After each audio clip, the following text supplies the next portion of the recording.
जय दशा माता की। फ्रेंड्स, चैत्र महीने में होली के 10 दिन बाद दशा माता का डोरा लिया जाता है।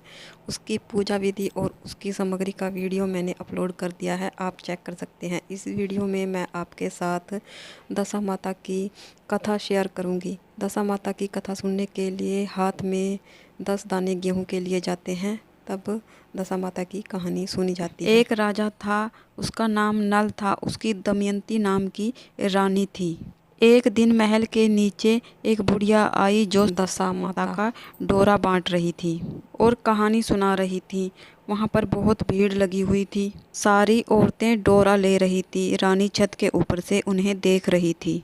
रानी ने दासी से कहा कि नीचे जाकर देखो, भीड़ क्यों लगी हुई है। दासी ने रानी से आकर कहा, वहाँ पर एक बुढ़िया है, दशा माता का डोरा बांट रही है, जिससे घर में अन्न धन के भंडार भरते हैं और कभी भी धन की कमी नहीं होती है। वह डोरा कच्चे सूत की 10 तार का और 10 गांठों वाला बना होता है और हल्दी में रंगा हुआ होता है।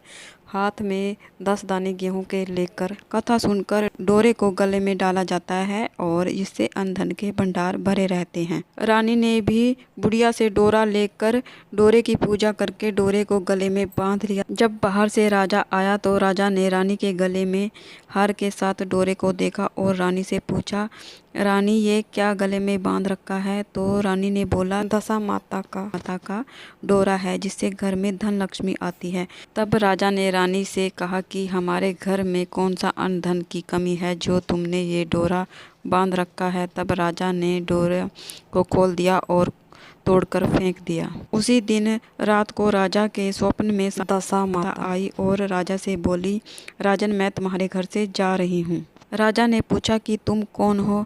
तो उसने जवाब दिया कि मैं तो सांपदा हूँ, तेरा धन कोयला हो जाए, तूने मेरा अपमान किया है, इसलिए मैं तेरे घर से जा रही हूँ। सुबह उठकर जब राजा ने देखा कि सारा धन कोयला हो गया है, राजा ने अपनी रानी से कहा कि यहाँ पर हम एक ब्राह्मण की लड़की को छोड़ देंगे और यहाँ से चले जाएंगे। वो ब्राह्मण की लड़की यहाँ पर दिया बाती करेगी, झाड़ू लगाएगी और घर की देखरेख करेगी। हम दूसरे गांव में रहेंगे। चलते चलते राजा रानी एक तालाब के पास पहुंच गए। तालाब के पास जाकर राजा ने 2 तीतर मारे और रानी को दे दिए कि रानी तुम इन्हें भून लो, मैं जब तक स्नान करके आता हूं। जब तक राजा स्नान करके आया तब तक भुने हुए तीतर उड़कर चले गए। इसके बाद राजा रानी को लेकर अपनी बहन के घर चला गया। बहन ने राजा रानी को एक पुराने से महल में ठहराया। उस महल में जमीन पर एक सोने की मछली पड़ी हुई थी। राजा रानी ने देखा कि देखते ही देखते जमीन मछली को निगल गई है। राजा ने रानी से कहा कि यहाँ से चलो, नहीं तो ये चोरी हमारे सिर लग जाएगी। और वो दोनों वहाँ से चले गए। वहाँ से सीधा राजा अपने दोस्त के पास गया। दोस्त ने भी उनको एक पुराने से महल में ठहराया। वहाँ पर एक 1.25 करोड़ का हार खूंटी के ऊपर टंगा हुआ था और उस खूंटी के ऊपर एक मोर बना हुआ था। देखते ही देखते मोर हार को निगल गया। राजा रानी से फिर बोला कि यहाँ से चलो, नहीं तो ये चोरी भी हमारे सिर लग जाएगी।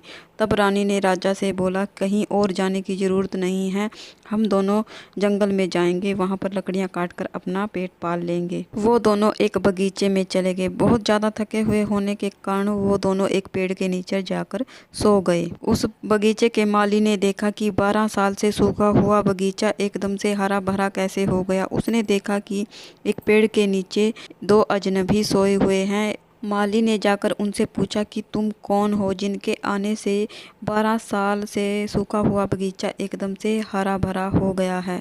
राजा रानी ने कहा कि हम मुसाफिर हैं और काम की खोज में यहाँ आए हैं।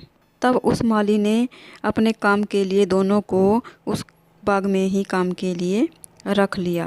बाग की मालिन ने रानी से कहा कि तू सिर्फ फूल तोड़कर बाजार में जाकर बेच आया कर। एक दिन बाग की मालिन कथा सुन रही थी और डोरा ले रही थी। रानी ने मालिन से पूछा तो मालिन ने रानी को बताया कि ये दशा माता का डोरा है। तो रानी ने भी कथा सुनी और सांपदा माता का डोरा ले लिया, उसको गले में पहन लिया। राजा ने रानी से पूछा कि ये कौन सा डोरा है, तो रानी ने राजा को बताया कि ये वही डोरा है जो आपने एक बार तोड़कर फेंक दिया था। दशा माता हमसे नाराज हो गई थी। रानी ने कहा, अगर दशा माता सच्ची हैं तो हमारे दिन फिर से लौट आएंगे। उसी रात राजा को पहले की तरह सपना आया। एक स्त्री कह रही थी मैं जा रही हूँ और एक स्त्री कह रही थी मैं आ रही हूँ।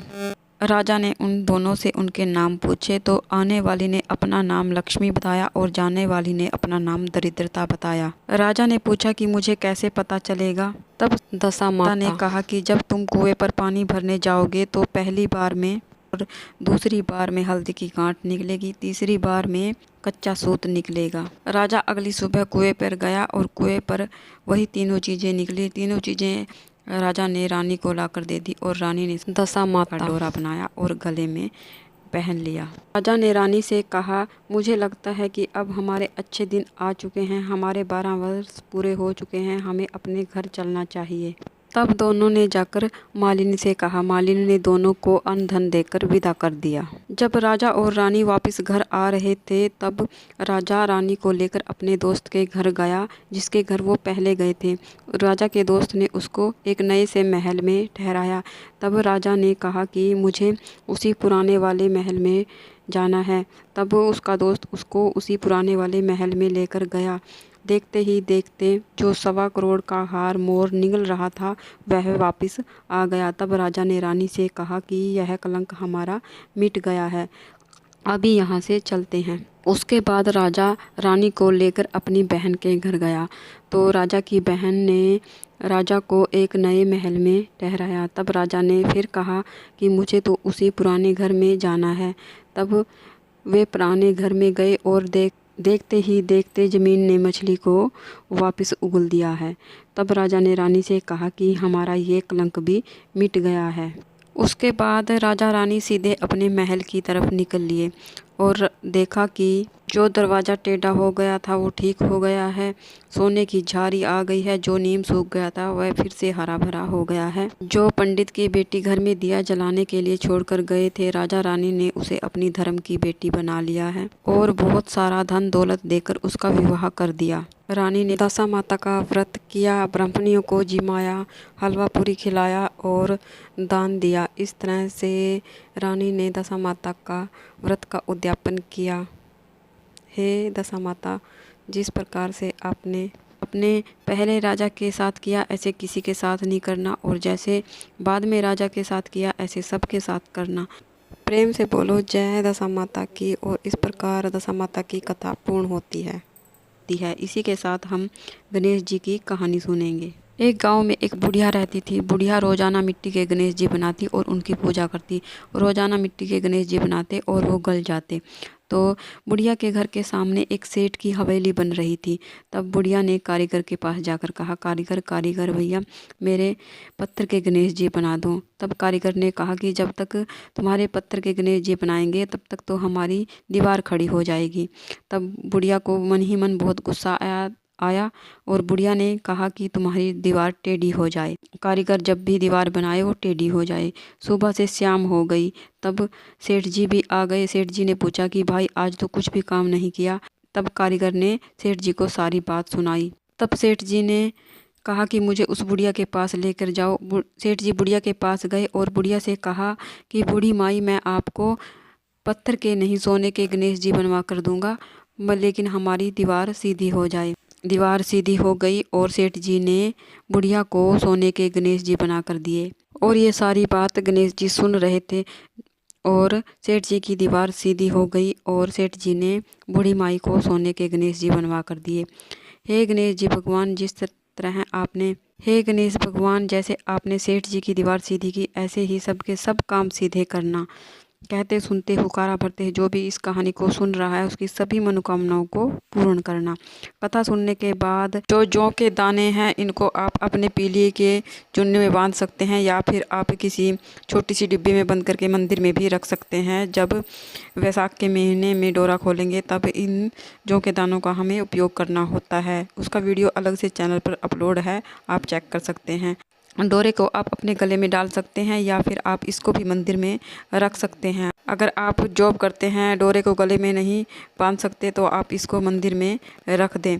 और जो जल का लोटा लिया है हमने, इसको हम सूर्य देव को अर्घ दे देंगे। इस तरह से हमारी सांपदा माता की कहानी पूर्ण हो जाती है। जय सांपदा माता। फ्रेंड्स, अगर आपको सांपदा माता की ये कहानी अच्छी लगी है, वीडियो आपको थोड़ा बहुत पसंद आया है, तो प्लीज़ वीडियो को लाइक कीजिए। और हम महिलाएं घर में तीज त्यौहार कैसे करते हैं ये जानने के लिए मेरे चैनल को सब्सक्राइब कर लीजिए। तो फिर मिलते हैं एक और नई वीडियो में, एक और नई पूजा विधि और एक और नई कथा के साथ। तब तक के लिए राधे राधे। जय सांपदा माता। और इस प्रकार हमारी दशा माता की कथा पूर्ण हो जाती है। जो आपने 10 दाने गेहूं के हाथ में लिए हैं, इनको आप गमले में छोड़ दें। अगर आपने बाहर जाकर मंदिर में पूजा की है पीपल वृक्ष के नीचे, तो आप पीपल वृक्ष की जड़ों में इन 10 दानों को छोड़ दें। फिर उसके बाद हाथ जोड़कर माता से प्रार्थना करेंगे और पूजा में रही कमियों के लिए समय याचना करेंगे और अपनी मनोकामनाओं को पूर्ण करने के लिए माता से प्रार्थना करेंगे। इस तरह से हमारी कथा पूर्ण हो जाती है और पूजा भी पूर्ण हो जाती है। उसके बाद हाथ में थोड़ा सा जल लेकर 2 बार चौकी के चारों तरफ से वार लेंगे, आचमनी कर लेंगे, हमारी पूजा संपन्न हो जाती है। तो फिर मिलते हैं एक और नई वीडियो में एक और नई कथा के साथ। तब तक के लिए जय दशा माता की।